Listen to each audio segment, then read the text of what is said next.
And I spoke to him a day before, it was a day or two before he was actually in the plane crash, because he was telling me I have to fly out, then then that happened. As I Am, The Life and Times of DJ AM premiered at the Tribeca Film Festival in New York City late last week, and the film centers on the life of DJ Adam Goldstein and the impact that he had on electronic music. Goldstein, who died from a drug overdose in 2009, was a cross-genre phenomenon as part of the group Crazy Town and a respected friend of hip-hop bigwig Jay-Z and contemporaries Steve Aoki and Mark Ronson. The movie was made by famed video and movie producer Kevin Kerslake, who previously worked on the films Nirvana Live Tonight Sold Out and the Ramones We're Outta Here. Writer and director Kerslake and right-hand man Joel Marcus spoke to us about the film, and Kevin talked about the inspiration behind As I Am, The Life and Times of DJ AM. What finally brought me around, on top of my admiration for him and his skills and his work in helping others, was the fact that we've lost a lot of people in the entertainment world to some of the circumstances that AM suffered from himself. He medicated a lot of his problems with substances, and he was hugely successful.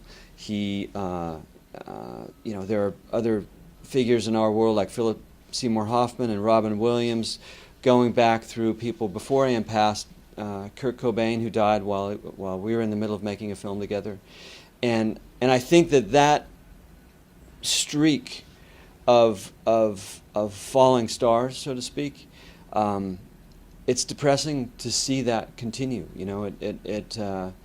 It feels like it's happening a lot, and I think that one of the motives for making this film was to maybe help illuminate some of the reasons why that does keep happening, and if it can help stop,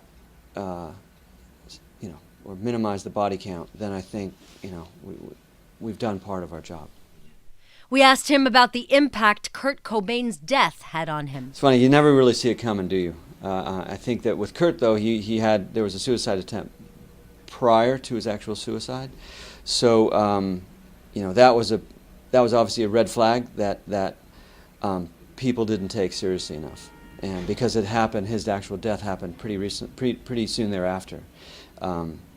But yeah, I mean, it's a tragedy to lose anybody that you work with or that you're close with, you just keep missing those people, and it's if there's one thing that I can take away from the film or want to imbue in the experience, it's that this is a terrible loss that didn't necessarily need to happen. AM was a force of nature, and he should be with us now.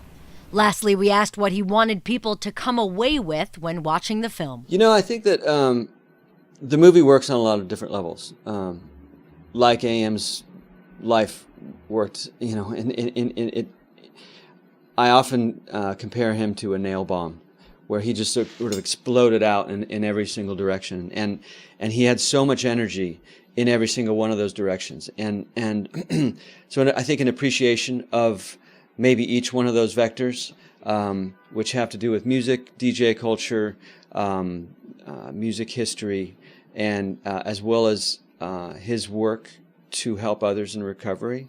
AM suffered from some issues with dependency, substance abuse, which is a big part of the story, and on top of his own war against that, he also devoted a lot of his life to helping others, and that's a big part of the story. His compassion for other people will hopefully trigger some compassion in others. As I Am, The Life and Times of DJ AM was shown in the afternoon of April 22nd at the film festival, and the next and final showing is Saturday, April 25th at Bowtie Cinemas. For more, please hit the subscribe button below, and as always, we welcome your comments.